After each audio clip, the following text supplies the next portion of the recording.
Okay. I forgot to mention this yesterday, so I just wanted to add this into our hard and soft and broad and short light discussion. The lighting wands that we used for light painting. These will go brighter and dimmer. They'll also go warmer and cooler. So we're going to talk about colored light today. And this isn't, when I say warmer and cooler, it's not going to get like fully blue or fully orange. But when we talk about, you guys understand white balance, right? And making your photos warmer or cooler. In the past, you've done that globally, like I said, with using Adobe Camera Raw to make the whole photo either warmer or cooler, or with your tint, you can go more magenta or more green. When we add additional light, okay, not all the time, but in many cases, you don't want it to look flashy. You don't want it to look like it's light, added on scene. You want it to look a little bit more natural, okay? Again, depends on what you're doing and what you're going for, obviously. But these are very able to be used for portrait light as well, okay? So if I turn this off, okay, I could still, hang on, darkness, I'll make it brighter, okay, we can still short light or broad light, right, or we can top light, or we can bottom light, or you can have two of them and you can clamshell light, or you can put two here, okay, and you can flat light. You could do 4 here, here, here, and here, all the way around, and simulate a ring light. So these are pretty flexible, and because they're constant, you can see how the light changes, right, on your subject as you move them. So in order to use these for portraits, in the very end here, they do have the same 1/4 inch threaded connector that your tripod plate has. So you could put them on a tripod if you needed them to stand. Then you could angle the tripod however you need it. Okay, or you could use what we call in photography a voice activated light stand and have a friend do it. Okay, so the idea is that we have, I think, 4 of these. So these are available for your lighting use as well. I just wanted to mention that. They're kind of a nice mix between soft light and warm light. Okay, and these are just like, I call them cheap. They're about $50 a piece. I got them on Amazon. They're the Amazon Basics brand. They're the cheapest ones I could find. There are more expensive versions of these called ice lights. That particular brand, you're talking in the hundreds of dollars. Yongnuo makes slightly less expensive one that's about $200, maybe a little bit less, that has individual LEDs. I kind of like these because they have the diffuser panel built in already, and it's a little bit softer light. That also makes it a little bit less intense, but for what we're doing, it works pretty well. Okay. That said, don't drop them. Okay. I set up today one of our more narrow light sources. So as far as light sources go, this one's a little bit on the harder side, so that I could show you the different reflectors that we have. Sorry, I'm working hard here. So this is the first one. There's a whole cabinet of these next to the tripod cabinet in the computer lab. These are all available for you guys to use. Okay. This little tiny one, which I just think is really cute, is silver on this side, okay, and then it's white on this side. So again, just like I had Helena hold up the sheet yesterday, okay, you're going to see, and your model, your subject can feel that on their face, okay, so they can help tell you when it's aiming at them. The silver side is going to create that more specular bounce. The white side is still going to get some reflection, right? But it's a little bit softer, it's a little bit less intense, it's not going to be as reflective. Why would this have a hole in the middle of it? Any ideas? What's meant to go through this hole? Your camera? Your camera. Okay, so your camera lens would go through here. As you're photographing, okay, this would be really good if you're, say you're outside, and you have sun behind your subject, okay, and then this would help reflect some light back into their face if they're backlit. Just so you know, if you use reflectors outside, first of all, you got to really hold on to them because they fly real well. Okay, not in a good way. Secondly, it can really hurt, right? It's kind of like looking into the sun when you've got a big reflective surface reflecting sun. constantly back into your face. That's why a lot of photographers use flash outside instead, because it's much more gentle on your eyes, because it's only a split second that you see that light. But this can help a lot. This can also be used for like flatter beauty lighting, like we talked about the ring light where it's more flat on your face. So not short lighting or broad lighting, but if you had the light reflecting evenly all the way around from the camera's perspective, that would be more flat lighting. Does that make sense? Okay. This one you could also just use, it's small enough that for like a headshot or something like that, you'd get some pretty good results. Okay. To fold these back up, and they all work the same no matter what size, you put your hands like this, like you're driving a bus, okay? And then you twist like a spiral, and then fold. Does that make sense? Okay. The tiny ones are a little bit easier to practice on. The larger ones that we're going to get up to in a second are a little bit tougher. And then when you zip this up, okay, this is a little silly that I'm teaching you how to use a zipper, but it's important. Okay, when you zip it up, what I do is I put my finger underneath so that I know that I am not catching any of that reflector in the zipper. Okay? Like I told you guys yesterday, you can use anything to reflect. You could use poster board, paper, fabric, pillowcases, whatever. You could use a person wearing a white shirt and have them stand, like it all works the same. So I don't invest a ton of money in expensive reflectors because I know that they're going to work just fine. However, it also means that they are a little bit less durable, so we just have to be more gentle on them. Okay? This one is a little bit more square. It's going to be a little bit larger. This one's got silver on one side and then black on the other side. Why would we use black on a reflector? What effect would that have? It absorbs the light? It absorbs the light, yes. So if I have, let's say, a white wall here, and I don't want that bounce to come back, I can use this to block that to deepen my shadows. Does that make sense? So it's kind of the anti-reflector. Okay? This back in there. Still think they look like frisbees. They do look like frisbees. Like I said, they fly really well outside. If you've ever had to run down the street chasing your reflector, not that I've ever had to do that. This one is a 5-in-1 reflector. Okay, so right now it's got silver on one side and black on the other side. However, this one has a zipper that goes all the way around. Okay, gentle on the zippers. When I open this, you can see that there's some other options in here. Okay, so if I were to turn this sleeve inside out, I've got white on this side and then I've got gold on this side. Okay, gold is going to do what to your light? Make it warm. It's going to make it warmer, exactly. Okay, some people use them on cloudy days outside to make it appear a little bit more sunny. Okay, however, if you use the gold reflector, remember you're only warming up whatever you're reflecting on, right? You're not going to warm up your whole scene with this. Okay.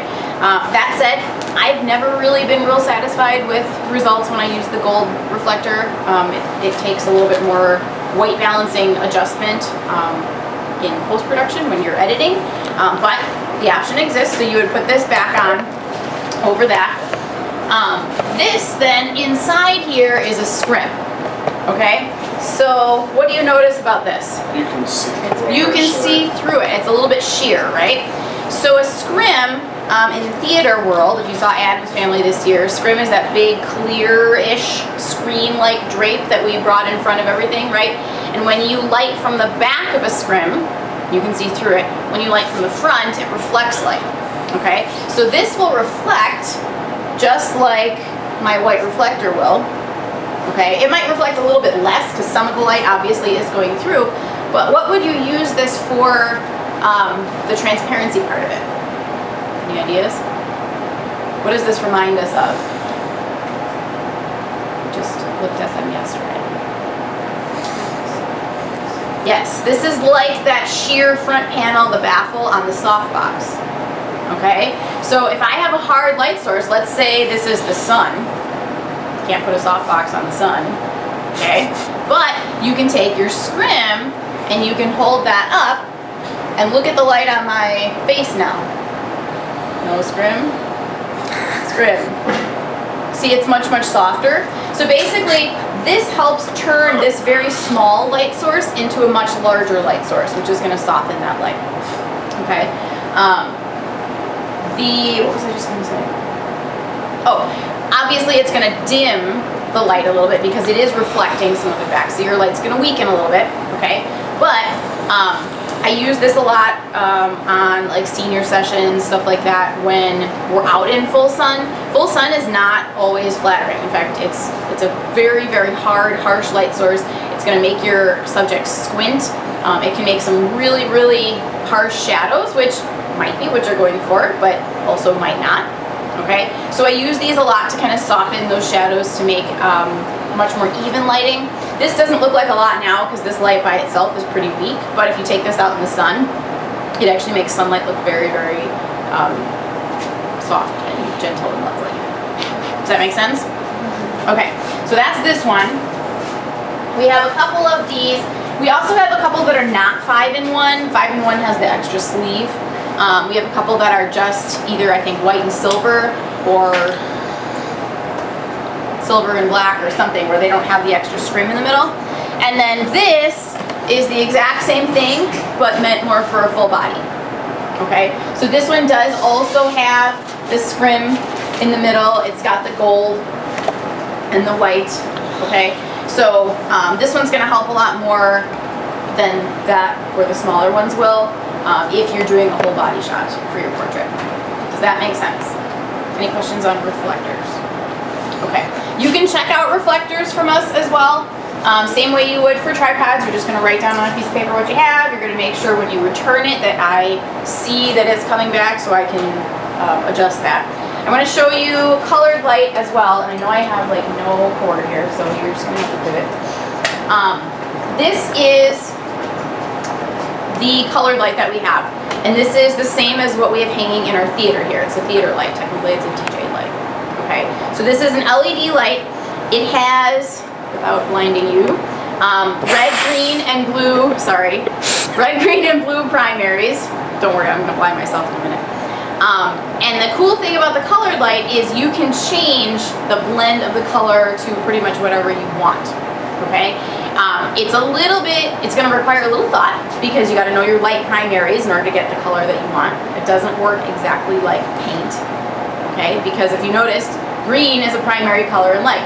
Green is not a primary color in paint. Yellow is, okay? So green and yellow are a little bit reversed as far as light and paint go. How you would change the settings on this, okay?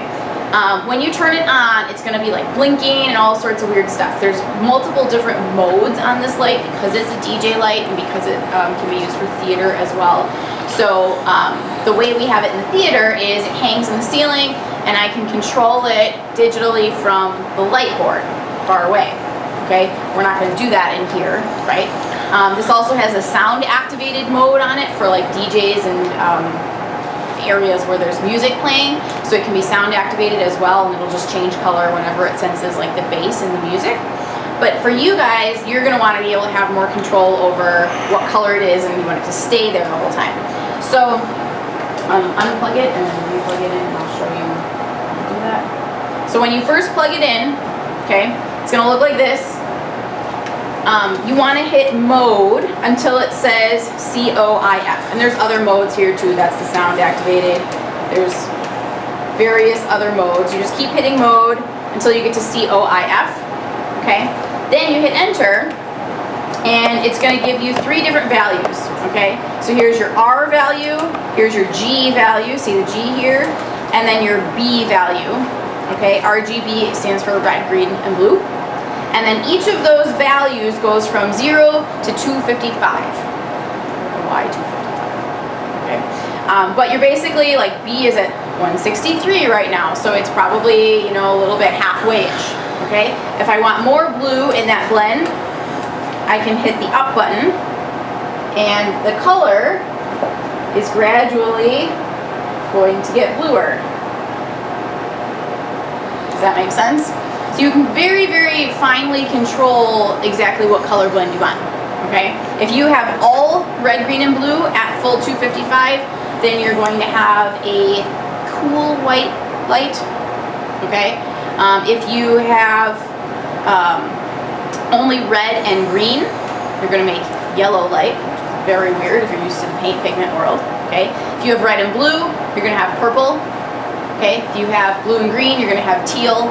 So red and green make yellow, that's really the only weird one. The rest of them are pretty straightforward, okay?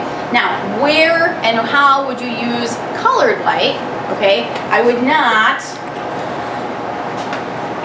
do this and have your colored light be your key light. I would not, okay?